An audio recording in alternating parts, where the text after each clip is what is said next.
일본이 드디어 미쳤습니다. 태평양 전쟁을 일으킨 전범국가 일본은 과거사를 반성하는 태도로 조용히 엎드려 지내야 함에도 대한민국을 위협하는 공격용 미사일 기지를 건설하고 있습니다. 그것도 일본 본토가 아니라 해상에 위치한 섬에 만들고 있어서 우리 해상안보에 심각한 위협으로 작용될 전망입니다. 게다가 문제는 이것뿐만이 아닙니다. 섬나라인 일본의 해상 전력은 자타공인 세계 최상위 수준인데요. 계속해서 전력을 강화하고 있어 대한민국으로서는 신경이 쓰이지 않을 수가 없습니다. 일본이 내세우고 있는 표면적인 이유는 중국 견제이지만 우리도 강 건너불 구경하듯 손 놓고 바라만 보기는 어려운 상황입니다. 한국과 일본은 인접국가이자 언제가 됐든 무력 충돌이 발생할 가능성을 전혀 배제할 수 없기 때문인데요. 그렇다고 해결책이 전혀 없는 것은 아닙니다. 유사시에 중국은 물론 일본에도 맞대응할 수 있는 전략을 펼칠 수 있고 평시에는 강력한 견제 효과를 가지는 방안이 추진 중에 있습니다.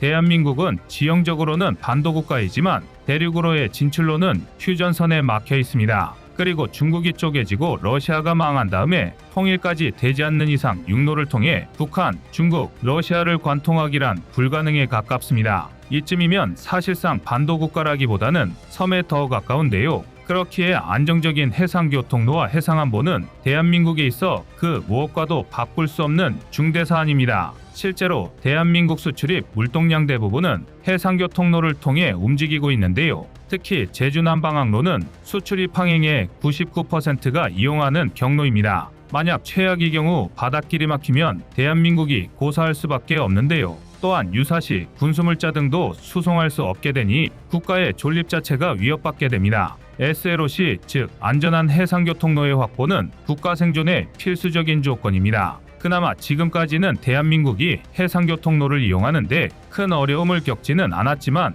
급변하는 국제정세 속에서 상황이 예기치 못한 방향으로 전개될 가능성은 얼마든지 있습니다. 대한민국에는 절대적인 수적 우위를 메울 수 있는 강력한 한방이 필요한데요. 오직 힘의 논리만 작용하는 국제사회에서 눈에는 눈, 이에는 이 전략으로 대응하며 상대가 오판을 하지 못하게 보조를 맞춰줘야 할 필요가 있습니다. 하지만 최근 일본의 움직임은 우리 해상안보에 심각한 위협이 되고 있습니다. 미야코 해협으로 대표되는 대만일본 해협은 대한민국에서 가장 중요한 해상통로입니다. 일본이 태평양 출입구에 군사장악력을 확보하기 시작한다면 대한민국 해양안보에 있어 가장 심각한 불안 요소가 될 것입니다. 더군다나 일본은 지난 2022년 선제 공격 능력을 확보하면서 군사구조가 근본부터 바뀌고 있는데요. 게다가 해상자위대의 전력은 절대 무시할 수준이 아닙니다. 심지어 일본 내에서는 해상자위대가 미국 해군과 중국 해군에 이은 세계 3위의 전력을 가지고 있다고 주장하는 군사 전문가들도 다수입니다.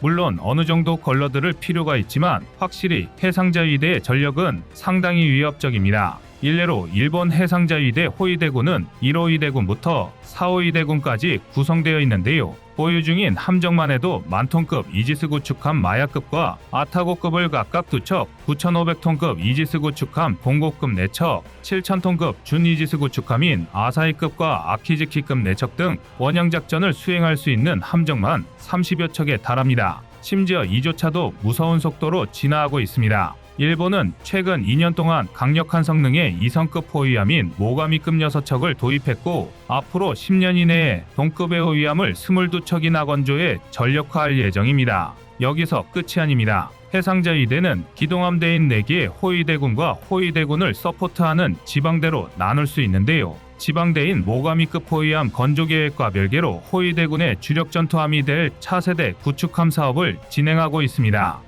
07DD로 알려진 일본의 차세대 구축함 사업에서 건조될 전투함들은 기존의 이지스 구축함을 상회하는 배수량과 성능을 갖출 것으로 예상됩니다. 문제는 함정 건조에는 예산뿐만이 아니라 절대적인 시간 표준값이 필요하다는 것입니다. 양적으로 후발주자가 선두주자를 추월하기란 불가능에 가까운데요. 즉 대한민국이 아무리 빠르게 함정을 건조한다 하더라도 일본 해상자위대와의 수적 격차를 줄이는 게 쉽지 않다는 것입니다. 이는 대한민국 안보에 상당히 치명적입니다. 이것뿐만이 아닙니다. 최근 일본 방위성은 이시가키 섬에 육상자위대를 주둔시키고 미사일 부대를 배치하겠다고 밝혔습니다. 이시가키 섬은 대만에서 240km 정도 떨어진 곳에 있는 섬으로서 일본에서 두 번째로 대만과 가까운 곳입니다. 일본은 바로 이곳에 사거리 60km 이상의 03식 중거리 지대공 유도탄과 사거리 200km 이상의 12식 지대함 유도탄을 배치하겠다는 건데요.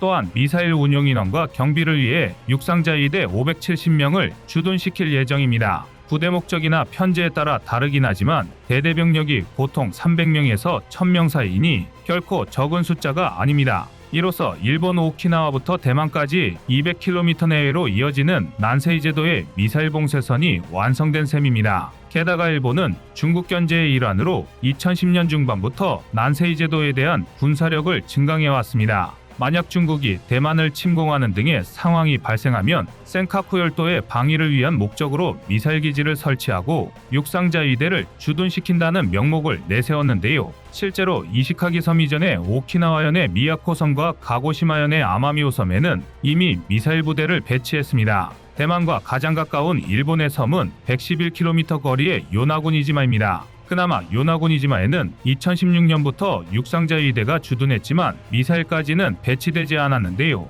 그러나 이 또한 시간 문제일 뿐입니다. 일본은 해상자위대의 호위함과 해상보안청 대형순 시선을 위한 저반 시설을 만들고 F-35를 운용할 수 있도록 요나군이지마의 공항활주로 길이를 연장할 것이라고 밝혔는데요. 미사일 기지가 안 된다면 최소한 불치망모를 건설하겠다는 계획입니다. 고작 100km 남짓한 대만과의 거리를 고려하면 F-35를 배치하는 것만으로도 대만 전역이 일본 항공자위대 작전 범위에 포함되는 것입니다. 미사일 기지도 모자라 섬에 전투기 이착륙이 가능한 공항까지 만들어지면 아무리 일본의 목적이 중국 견제라고 해도 대한민국도 안심할 수 없는 상황에 처하게 됩니다. 그러나 불치망모 계획은 일본만 가지고 있는 것이 아닙니다. 현재 건설 중인 울릉공항이 불치망모의 위험을 갖출 기회를 가지게 된 것입니다. 애초에 울릉공항의 활주로는 2015년 국토부의 기본계획에서 1.2km로 확정돼 공사가 진행 중이었지만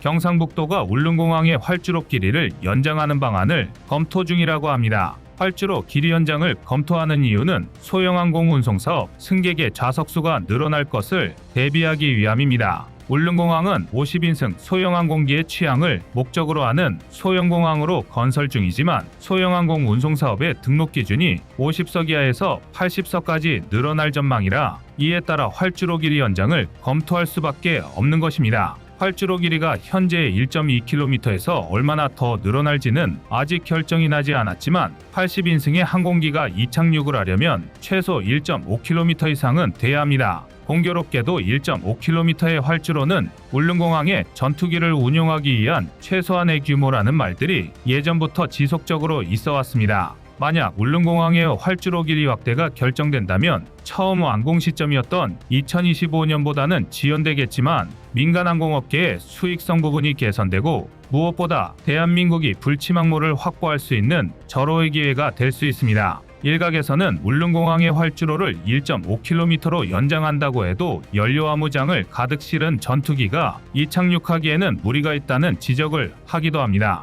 일반적으로는 타당한 지적입니다. 하지만 다행히도 대한민국은 자체 개발한 KF-21이라는 전투기를 보유하고 있습니다. KF-21은 시험 비행에서 700m 정도만 활주로를 주행한 후 이륙에 성공했기 때문에 울릉공항의 활주로가 1.5km 정도로만 늘어나도 충분히 운용이 가능합니다. 그런데 이게 다가 아닙니다. 불치망모는 동해의 울릉도뿐 아니라 서해 백령도에도 건설을 추진 중입니다. 백령공항은 예비 타당성 조사를 통과하고 2025년에 착공에 들어갈 계획인데요. 울릉공항과 마찬가지로 표면적으로는 민간 항공기의 이착륙을 위한 용도로 건설될 예정이지만 서해 최북단에 위치한 백령도에 공항을 만들면서 군사적 효용성을 외면하기는 어려울 것 같습니다. 그래서 민간 항공기뿐 아니라 군용 항공기도 운용할 수 있는 공항으로 건설될 거라는 건 거의 확실해 보입니다. 백령도는 지리적 위치로 인해 현재도 중요한 군사요충지의 역할을 하고 있습니다. 압록강하구에서는 215km 떨어져 있고 평양에서는 146km, 중국 산둥반도와의 거리는 180km에 불과합니다.